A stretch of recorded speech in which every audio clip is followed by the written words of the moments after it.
Cottage की वो लड़की।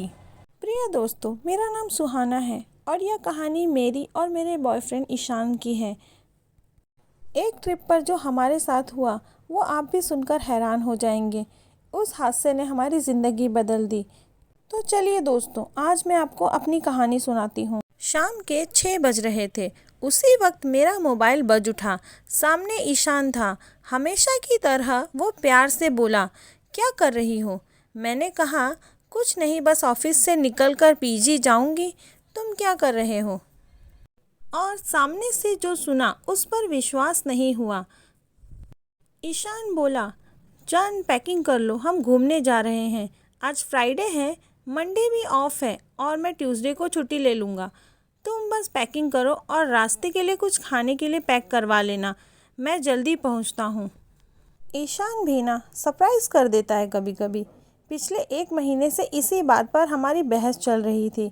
मैं उसे कह रही थी, लॉन्ग वीकेंड आ रहा है, प्लान बनाओ, पर उसने अपने घर जाने की रट लगा रखी थी। हम दोनों ही दिल्ली में जॉब करते थे, अलग अलग पीजी में रहते थे, हफ्ते में 3-4 बार मिल लेते थे, पर वीकेंड पर ईशान का घर जाना ज़रूरी था क्योंकि उसके पेरेंट्स उसकी राह देखते थे। मेरा अपना कहने को तो कोई नहीं था इस दुनिया में। चाचा ने बचपन में पाल दिया, पढ़ा लिखा भी दिया। अब जब वो नहीं रहे तो उनके घर वालों ने भी मुझे नहीं अपनाया। पिछले 3 साल से पीजी में रहने आ गई थी। यहीं ईशान से मुलाकात हुई और कब मुलाकातें प्यार में बदल गई पता ही नहीं चला। खैर, ये तो हुआ परिचय। अब अपनी कहानी पर आती हूँ। उस दिन जैसे मेरे पंख लगे हुए थे। मैं बहुत खुश थी। ईशान के साथ इतने दिन बिताने की कल्पना से ही मैं सिहर उठी थी। मैंने जल्द ही सारी पैकिंग की, अपने वॉकिंग शूज़ रेडी किए और तभी फ़ोन पर मिस्ड कॉल यानी ईशान का कॉल आ गया। मैंने जल्दी ही सामान गाड़ी में रखा और हम लोग निकल गए। पूरी रात ड्राइव करने के बाद जब सुबह हुई तो हम उत्तराखंड के एक छोटे से हिल स्टेशन पर पहुंच चुके थे। वहां हमने थोड़ा घूम घाम कर देखा। हमें रहने के लिए नदी किनारे एक शांत सी कॉटेज मिल गई। रूम बहुत बढ़िया था, बड़ी बड़ी खिड़कियां और सामने खूबसूरत नदी। ईशान जानता था कि मुझे क्या पसंद है। इतनी लंबी ड्राइव के बाद हम थक चुके थे। हम जाते ही सो गए। मेरी आँख 3 बजे के लगभग खुली। ईशान अभी भी सो रहा था। मेरे उठते ही मुझे ऐसा लगा कोई गुनगुना रहा है। मैंने दरवाज़ा खोला तो लॉबी के आखिरी हिस्से में बड़ी सी खिड़की पर एक लड़की अपना सिर टिकाए खोई हुई सी गुनगुना रही थी। उसकी पीठ मेरी ओर थी। उसके काले घुंघराले बिखरे बाल थे। मुझे लगा यहाँ कोई और भी है। चलो अच्छा है, साथ में कोई अपनी उम्र का है, ट्रैकिंग में मज़ा आएगा। तभी ईशान ने मुझे आवाज़ दी, कहाँ चली गई? और तभी उस लड़की ने मुड़कर मुझे देखा। वो बहुत ज़्यादा गोरी थी। मुझे देख वो मुस्कुरा दी। मैंने भी मुस्कुराकर उसका प्रत्युत्तर दिया। हम तैयार होकर लगभग 5 बजे के करीब कस्बे की ओर निकले। मैं और ईशान भूख से परेशान थे।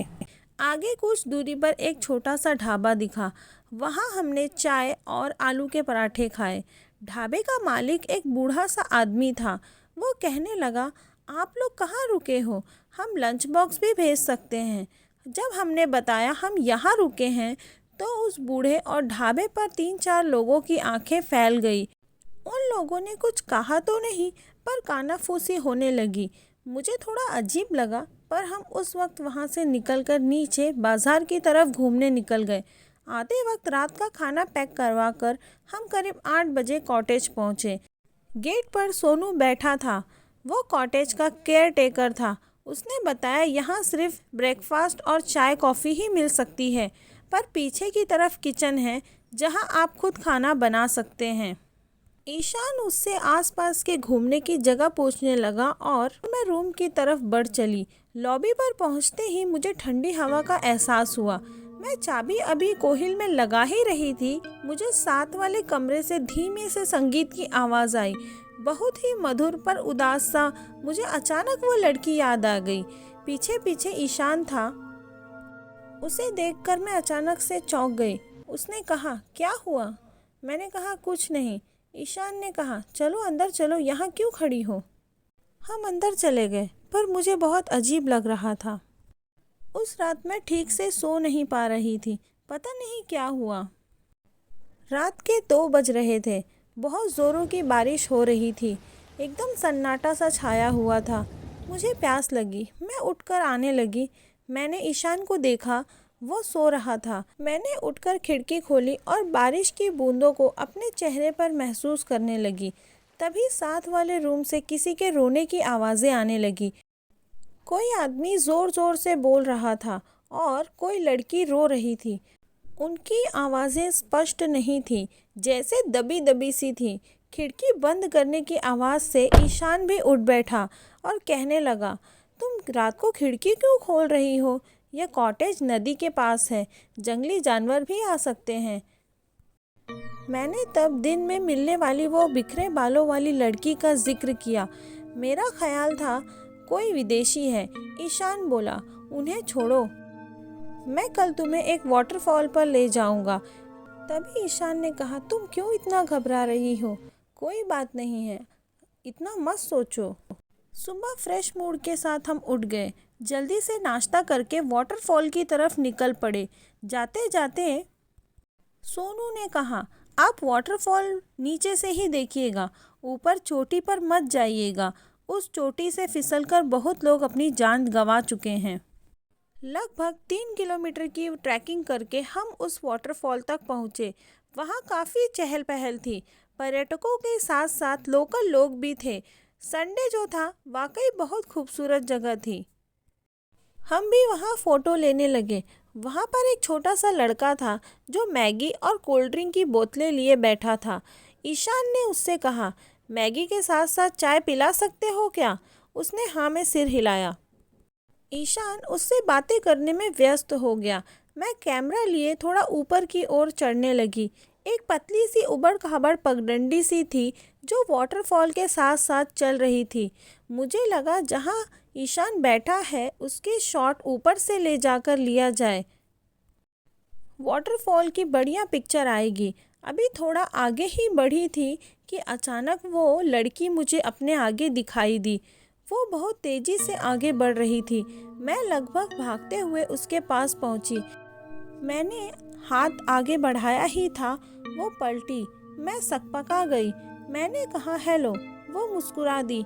मैंने बात आगे बढ़ाते हुए कहा, क्या आप अकेली यहाँ हो? उसने ना में सिर हिलाया।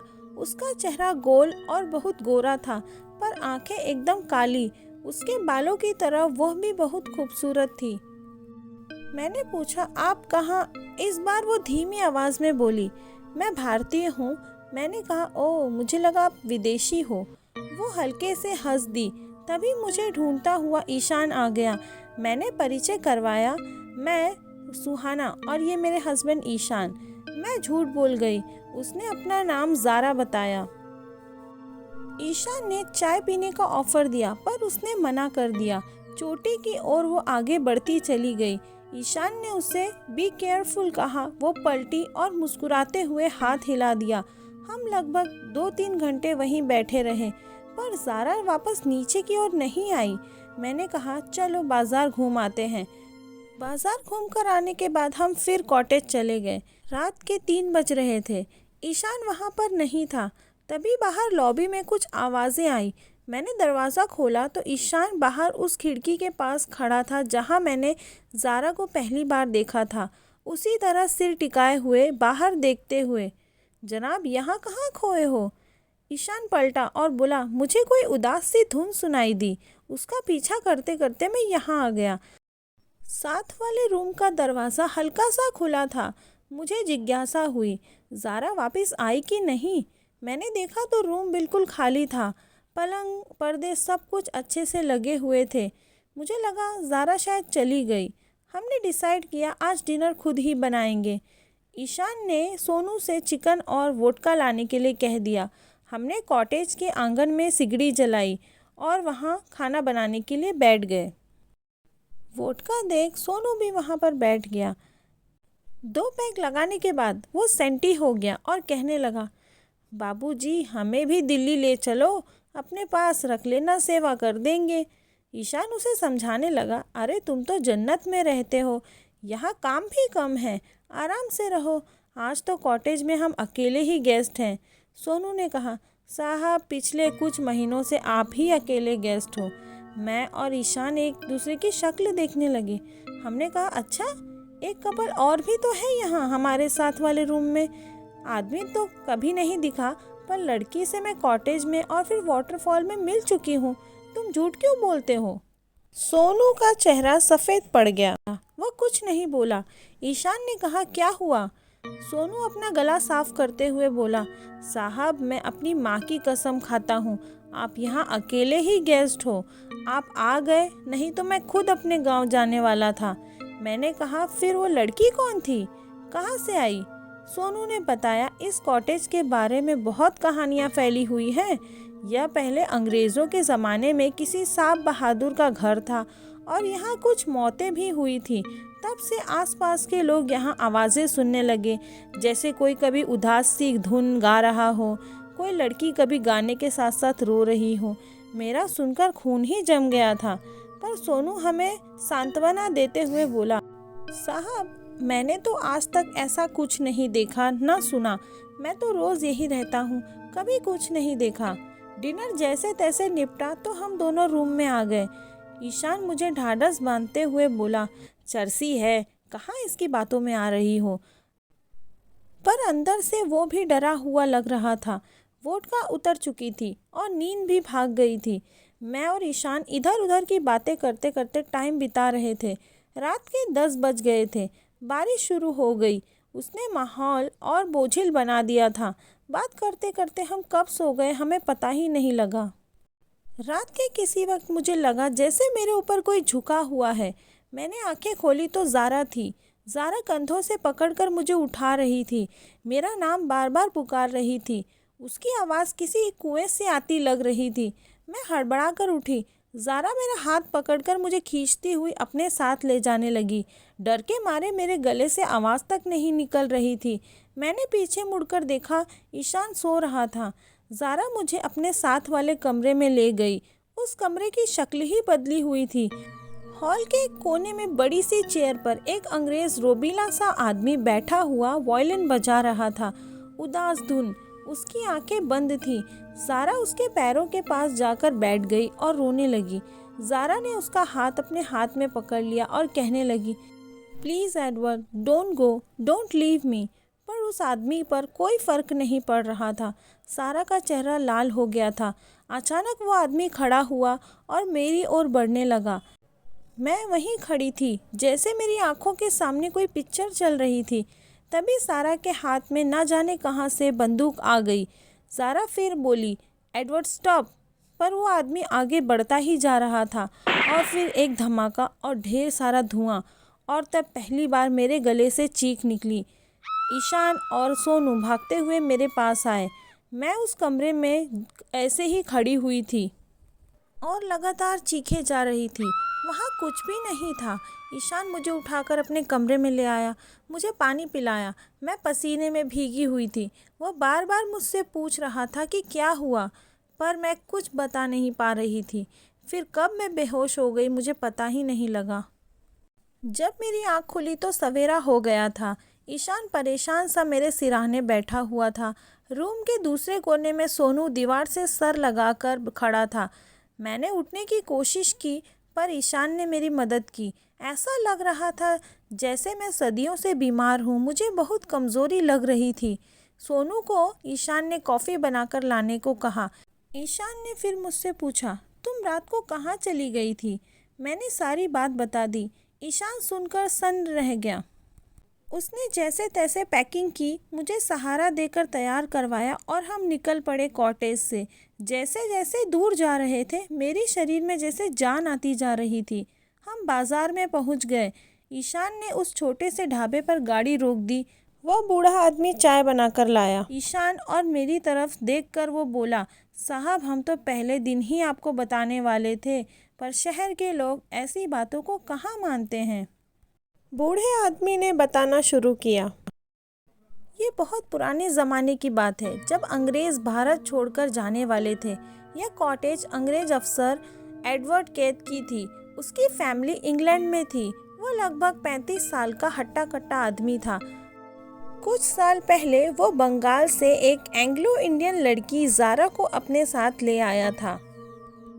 वो बेचारी उससे बहुत प्यार करती थी, पर जब अंग्रेज़ भारत छोड़कर जाने लगे तो एडवर्ड ज़ारा को छोड़कर जाने लगा। उसे वो साथ कैसे ले जाता था? इंग्लैंड में उसकी बीवी और 4 बच्चे थे। ज़ारा सारी ज़िंदगी जिसे प्यार समझ रही थी, वो बस एक मन बहलाव था। उसने बहुत कोशिश की कि एडवर्ड ना जाए, पर वो ना माना और फिर ज़ारा ने उसे गोली मार दी और खुद वाटरफॉल से छलांग मारकर आत्महत्या कर ली। तब से उसकी आत्मा भटक रही है। हम वहाँ से निकल गए थे। मैं सारे रास्ते यही सोचती हुई आई कि क्यों ज़ारा ने मुझे चुना। क्या वो कुछ बताना चाहती थी? मुझे इशारा करना चाहती थी। जब हम पहुँचने वाले थे तब मैंने ईशान से कहा, क्या तुम भी मुझे छोड़ तो नहीं दोगे?